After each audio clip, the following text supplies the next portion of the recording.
Here's a guy who was watching real-time monitoring. He's the head of intelligence for AFRICOM. Sure. He is watching real-time, sending this up the chain. He says If you think you can divine the motives of an attacker via a drone feed, I think that's a bit of a stretch. He says If you think you can divine the motives of an attacker via a drone feed, I think that's a bit of a stretch.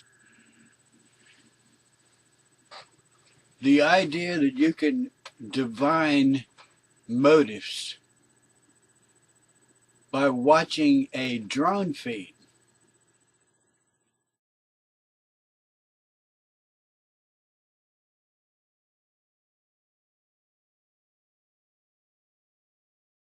Here's a guy who was watching real-time monitoring. He's the head of intelligence for AFRICOM. Sure. He is watching real-time, sending this up the chain. He says If you think you can divine the motives of an attacker via a drone feed, I think that's a bit of a stretch. Now, what I'd say is, people on the ground testified that they knew where the ambassador was, that they were very military in their precision. I remember, it was not guys that were coming to protest. They had mortars and heavy weapons. As soon as the attack began, Stevens was making phone calls to the appropriate authorities, and the information was being fed up the chain surely in less than an hour. People at the Pentagon and in the State Department and in the White House Situation Room and at AFRICOM in Germany, where General Lovell worked. Surely they were gathering an abundance of information, and they had the drone feed.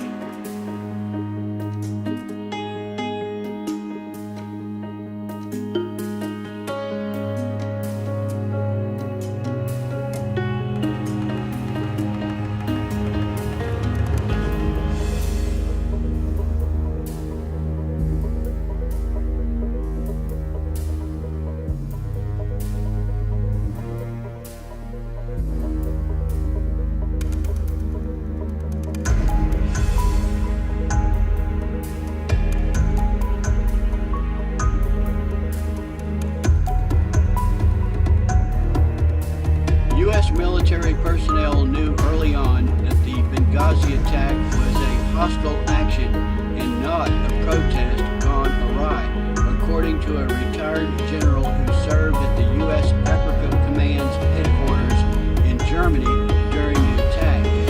The exact nature of the attack was not clear from the start. What we did know early on was that this was a hostile action. Retired Air Force Brigadier General Robert Lovell said in his prepared statement, "This was no demonstration gone terribly awry." Lovell's testimony contradicts the story that the Obama administration gave in the early days following the September 11, 2012 attacks on the U.S. consulate that left 4 Americans dead, including U.S. Ambassador Chris Stevens. Back then, the administration insisted that the best intelligence it had from CIA and other officials indicated that the attack was a protest against the anti-Islam video that turned violent. Protests that arose because of the outrage over the video. This video is disgusting. Video. Over an awful internet video. Disgusting and reprehensible. Where there is offensive video too. There was a hateful video. This is in response to a video. Video. Over an awful internet video. This video is disgusting. Disgusting and reprehensible. Where there is offensive video. Video. Over an awful internet video that we had nothing to do with. Protests that arose because of the outrage over the video. This video is disgusting.